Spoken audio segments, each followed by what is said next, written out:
அனைவருக்கும் இனிமையான வணக்கம்.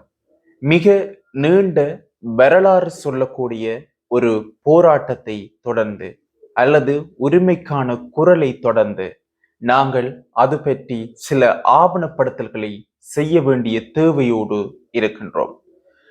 மக்கள் செயல் என்கின்ற அமைப்பினால் முன்னெடுக்கப்பட்ட அணையா விளக்கு போராட்டம் அணைக்கப்படுவதற்காக எத்தனிக்கப்பட்ட சந்தர்ப்பங்களும் இருந்தது.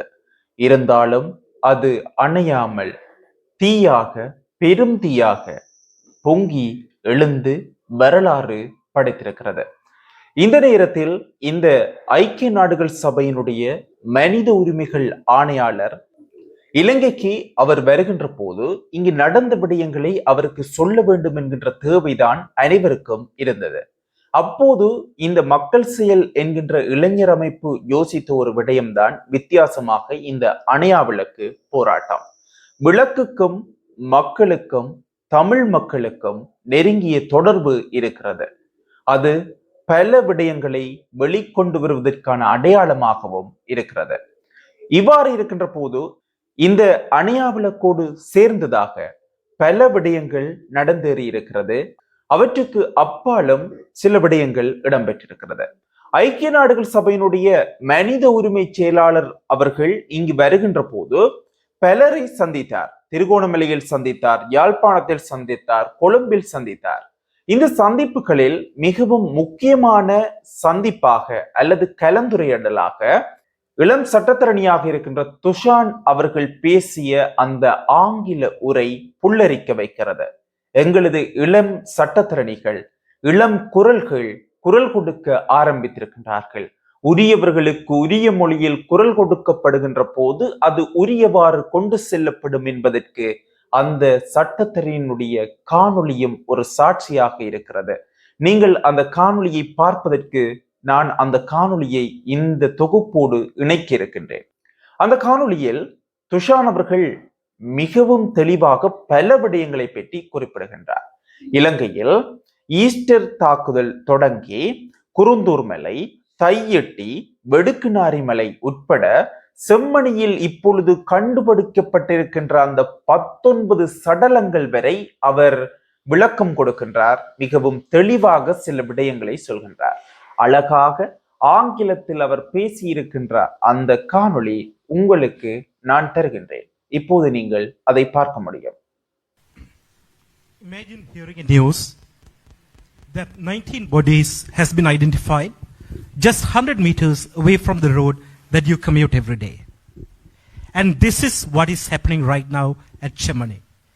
19 bodies has been identified, including 3 children, not combatants, not even adults, 3 infants. And while expressing solidarity, I'm going to touch on one of the important traps High Commissioner mentioned, the trap of impunity that has been happening in Sri Lanka, that has been plaguing this country for a while. I'm not here as an attorney or a legal authority, but I'm here to tell the story of many from the north and east of Sri Lanka. As very well clarified in the OISL report and Darusman report in 2014 and 2011, it is evidence that there has been war crimes and crimes against humanity that has happened in Sri Lanka.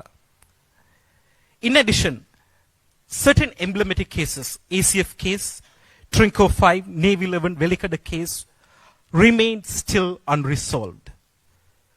The justice for Easter Sunday attacks remains a hollow dream. And in this context, it is a very well proven fact that impunity and this lack of accountability is not an exception but a norm in Sri Lanka. And we do not look to the international community out of desire but out of desperation. The desperation that comes from the systemic failure of broken promises, regime after regime, year after year, that the plight of the people from the north and east will somehow be heard. And the lack of trust, as High Commissioner very well pointed out, emanating from the local institutions, where many of these institutions are compromised, undervalued or under-resourced, or just are there for the sake of eyewash. And I want to alarm of a rising rhetoric in Sri Lanka, both locally and internationally. Since the past election and the entry of the new administration, there's an effort going on to paint Sri Lanka as some post-conflict utopia. And there's a clear message that comes from the international community that the incoming new regime is going to solve all the social ills that has happened. But if we are to be honest, reflecting back on the existing reality today in the North and East, it is very well evident the root causes that have contributed to the conflict are well alive and kicking. Land issues and land grabs that were starting from the Land Gazette that was published 3 months ago, from Tahiti to Kurundur Malay, from Mailathamadu to Mannar, lands are being grabbed every day. Militarization is an increasing issue, and the lack of accountability and transparency is continuing to plague a lot of these institutions. And as we come back to the earlier question of Germany, Germany is not a relic or an architecture or an archaeological site. It is a site that tells us to look deeply about the ongoing systemic inefficiency of the government mechanisms. And still, 16 years after the war, we are unearthing these dead bodies, including those of infants. The question now is, whether are we going to unearth the truth or bury them in silence? To the UN High Commissioner, I have 2 proposals.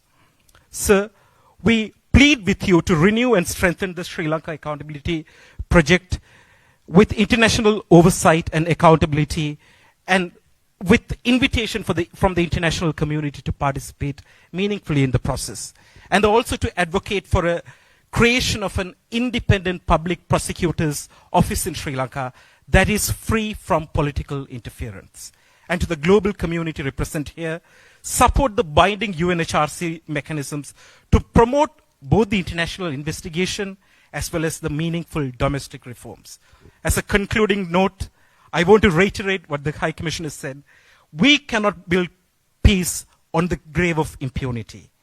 And peace without justice is a facade where impunity becomes a policy and silence becomes complicity. And we owe much more than silence to the mothers and to the relatives who are still searching for their loved ones, to those infants who didn't even live to realize their day, who are buried in those sites, and to those victims who have suffered horrifically during the war. And as we continue to fight for justice and accountability, if we are to achieve true, meaningful reconciliation in Sri Lanka, accountability is not an option, but it should be a non-negotiable. Thank you. அந்த காணொளி ஆங்கிலத்தில் தான் இருக்கிறது. ஆனால் உணர்வு பூர்வமாக அவர் பேசுகின்ற போது வருகின்ற அந்த தமிழ் வார்த்தைகளை கேட்கின்ற போது அவர் நம்மை பற்றி, தமிழர்களுக்கு நடைபெறுகின்ற அடக்குமுறைகள் தொடர்பாக பேசுகிறார் என்பது ஆங்கிலம் தெரியாதவர்களுக்கும் புலப்படக்கூடிய காணொளியாக இருந்திருக்கும். நாளைய நாளிலும் முக்கியமான ஒரு தொகுப்போடு உங்களை நான் சந்திக்கின்றேன். நன்றி, வணக்கம்.